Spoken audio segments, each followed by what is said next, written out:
Okay, so for the example basically is look like long, infinitely long plate with a crack relatively long. But the difference is if we have a very far away of very large dimension in the length direction, then that problem we know how to solve. But in this case, it gives you the thickness of the top and the bottom section. So this is more like a plate. You have a denomination, for example, for composites.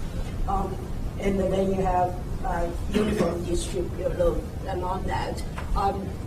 Of course, this again probably is not easy to find a stress function for that, and then find the K1.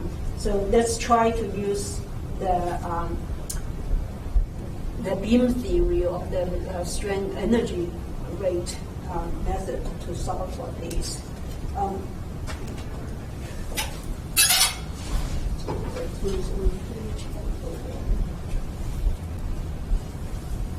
So if we do from here, let me just draw that track of length 2A.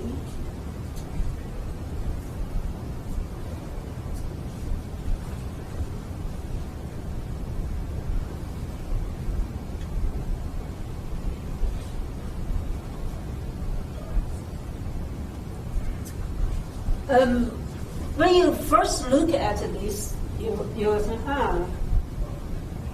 how do I approach this, right? So for image method, so far we only talked about beam and the bar. Clearly this case will be similar to a beam. And actually for most strain image method, if you do it by hand, most likely you use the beam model. Of course, you can do finite element simulation and do the stress energy that way. So in this case, the first thing I want to do is actually to turn this problem into some kind of beam support, either cantilever beam or both-sided or whatever. So the first step actually is, if it would be nice, so if you look at this problem, assume this is very long, right? Then this is almost fixed support over here. So if I look at that problem, it's essentially one beam over here, one beam over here in the joint together. So what you can do is apply the Buckner's principle, superposition principle that we talked about earlier. So this can be treated as a bar, and instead of have the load applied on the edge, I will have the load applied on the cracked surface. So this is, we have talked about that before, how to use that principle to derive that this K is equal to that K. Okay. And then now I can say, okay, I have essentially, now I look at this, I have essentially two beams that are fixed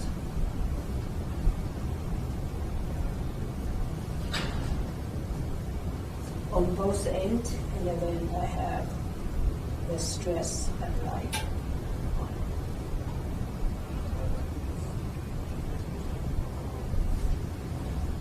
Okay, so what I want is find out is how much energy when I apply this stress on this two beam, how much energy goes to the elastic deformation and how much energy will go into trying to push for the crack formation. So based on these, So what we want is find the W and find the E, and then we solve for that, right? So obviously to find the E, we need to know what's the stress state in that. So let's just take one problem. Excuse me. Yeah. I have a question. So if we assume the two sides are fixed, then we are assuming that the crack will not propagate. Because from the fixed side, it cannot. If you assume the beam, then it cannot go either way. Right? Well, in this case, you look at the deformation. So it isn't going anywhere from that 2A line. Right. Right now, I'm just calculating how much energy I have in here. Right. I'm not looking at the crack propagation yet. So I look at the deformation of that beam. If I pull it, what does this look like? Right. It's probably, if you look at the crack over here, and then you look at the deformation over here. The deformation over here means if I have fixed my theta is equal to 0, right? Because a fixed end doesn't let you rotate. Over here, my theta probably is not 0, but it's probably very small, right? So this is approximation. Probably that's the best approximation you can get without going through finite element. Okay.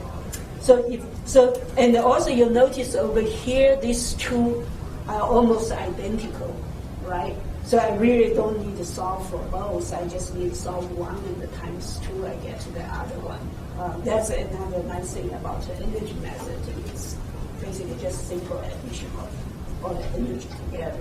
Okay, so let's look at this problem over here. You guys recognize this problem?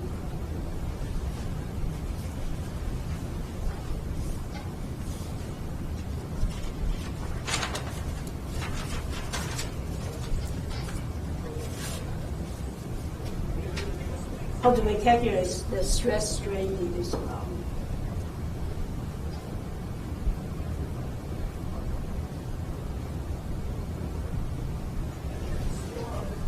Any suggestions?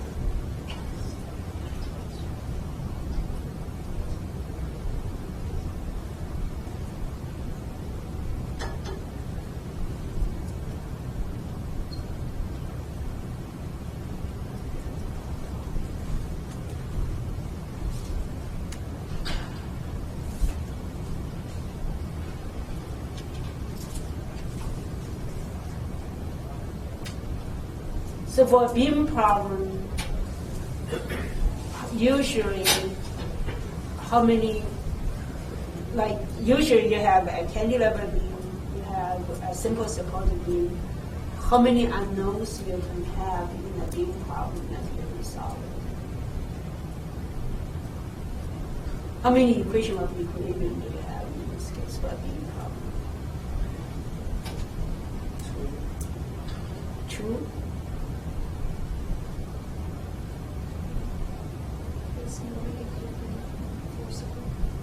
Right, so you have 2 equations of equilibrium, a force balance and a moment balance. Because in this case, in the x direction, in the horizontal, there's no forces, so you actually don't necessarily, that equation of equilibrium doesn't help you that much. So you can only use 2. How many unknowns do you have in this problem?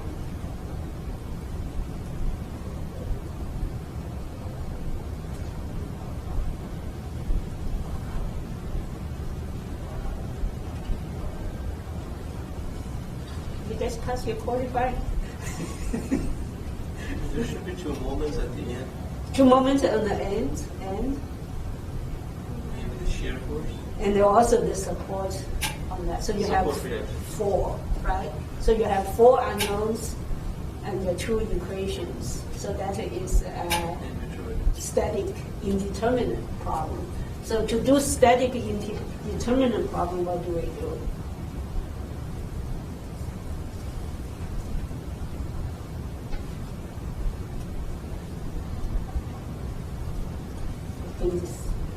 If you guys are past qualified, we'll send you back to take it again. Okay.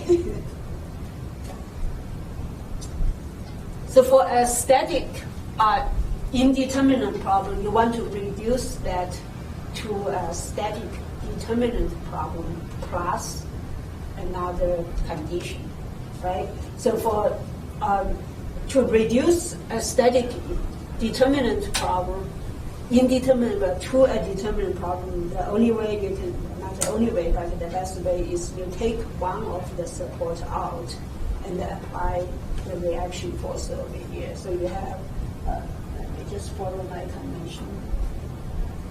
So if I take that support, then we call this is A and this is B. Then I have to add the reaction forces in there. And of course my external forces goes back to here. Okay. But these forces is not going to be generating the same, but in order to make this matches that, I also have to satisfy the boundary condition at that end, because when I take those out, I don't have my boundary condition at that end. What's the boundary condition at the end? Right, my slope and my displacement. Right, so sometimes we call it compatibility.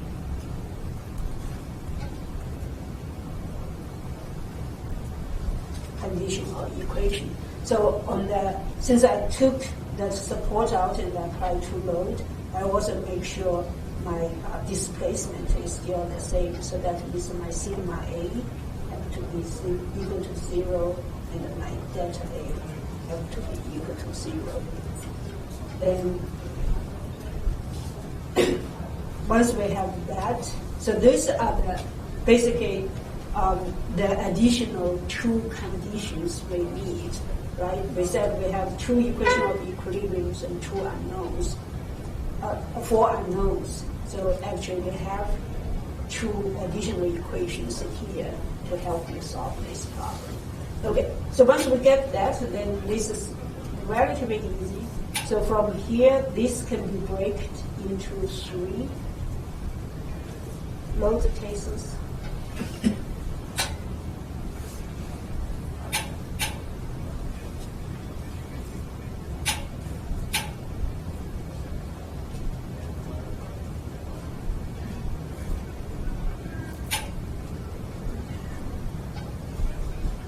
And so all I need is to find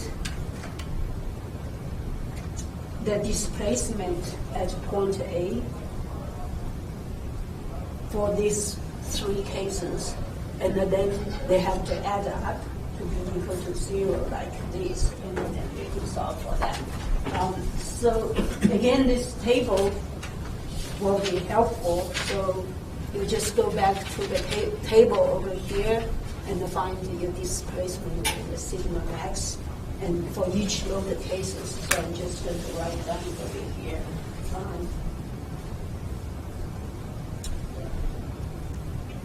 So in this case,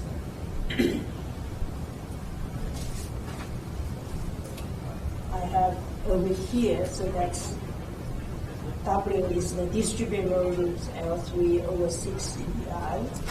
So if I consider the width of the thickness of the beam, so my W is equal to sigma times B. So my theta A for this case will be W 0 over 6 I, and then V of A is equal to W of 4 over 8. So that's for case 1. For case 2, I have a downward, so I have minus 3A L3 over.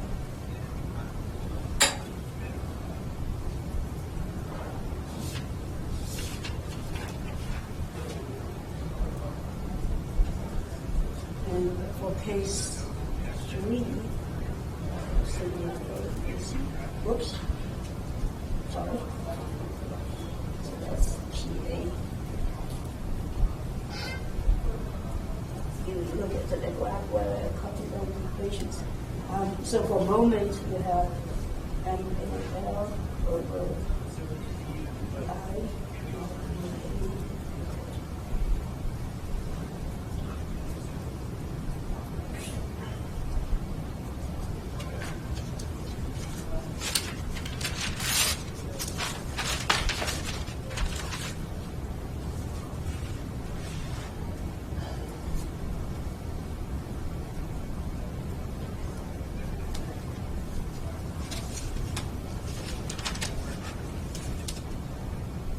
Okay, so from there, now it's straightforward. So we just add the displacement.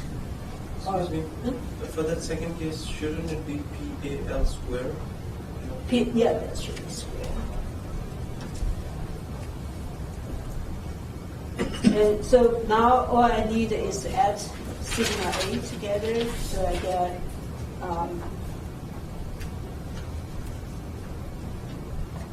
WL3 over 6 VI minus PAL squared over 2 VI plus MAL over VI should be equal to 0. And my VA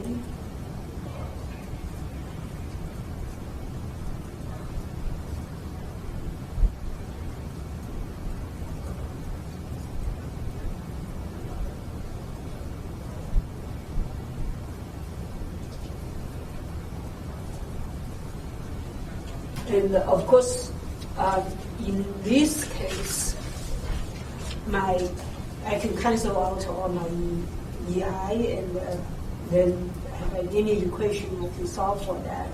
So what you end up with is your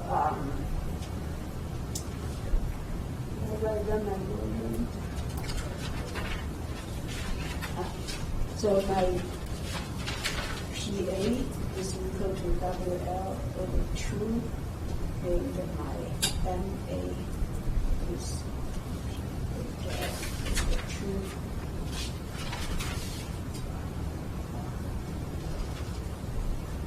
2. And so from that, so if you plug in W is equal to sigma B,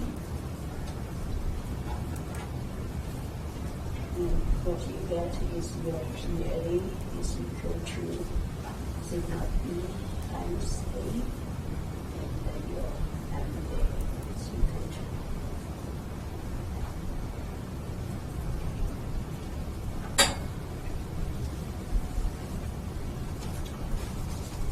Okay, so now we, from just by solving the static indeterminate problem, now we find PA and the MA.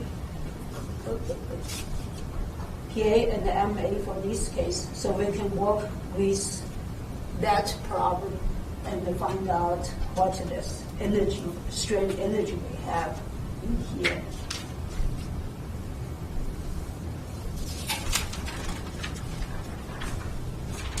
Okay, to do that, so let me just redraw that. So I have this guy over here.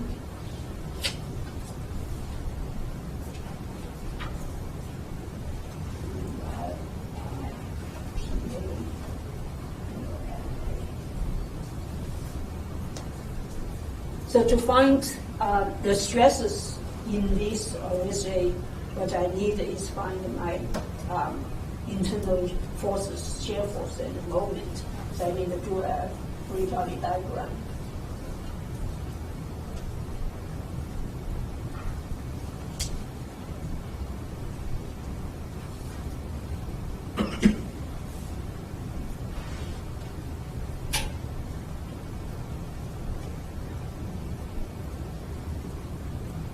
So with that, I have my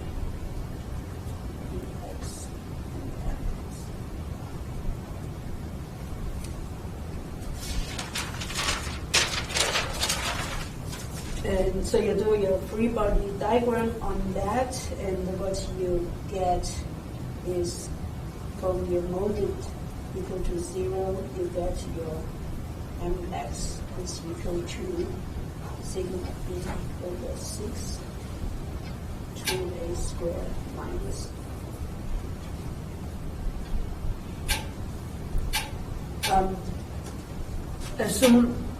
assume I have a relatively thin beam, so I don't need a calculated Ex. That just generates a shear deformation for me, or shear stress. So I only find Mx because that will be my dominant stress. That will give me the dominant stress component for me.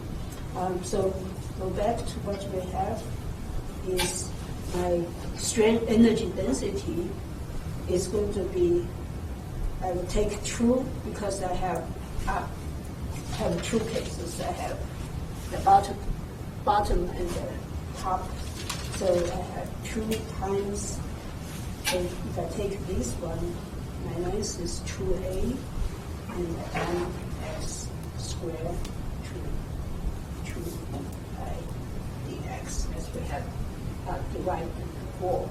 And then you look at this problem, actually is symmetric, right? So if you look over here, that's my true A, and A and B essentially are symmetric. So that I can further reduce that.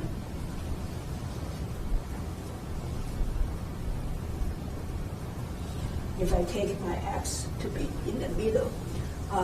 So from that, you plug in these equations and you kind of get a bit long because you have a square over here, but you walk through the math and that will give you U of E is 8 over 15 sigma square E 8 to the power of 5 joule. So that's your elastic energy.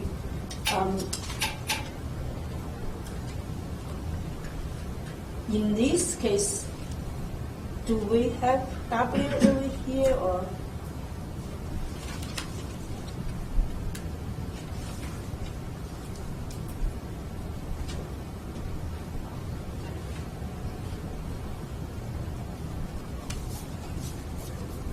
It's actually quite small because we have we consider my sigma over here, right?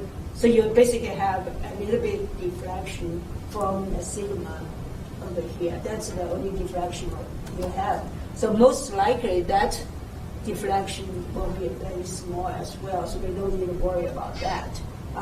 So we will just calculate my G based on the elastic energy. And of course, we do that. So that will be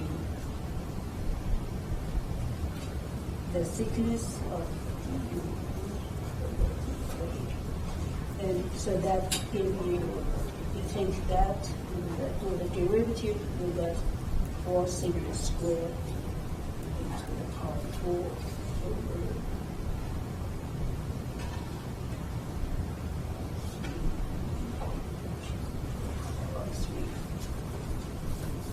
Okay, so that's how you calculate your strain, potential energy, or strain energy from the deformations and the stress.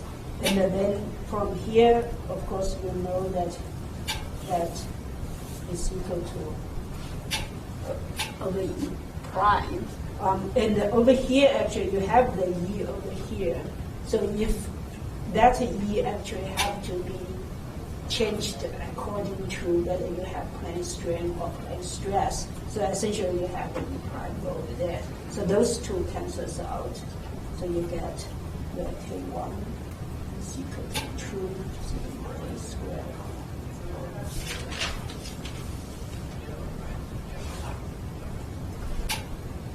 So that is how, instead of trying to find the stress function and all that stuff, you calculate your strain energy based on the beam, classical beam theory, and see how much elastic energy you have, and from that you find your K1 this way.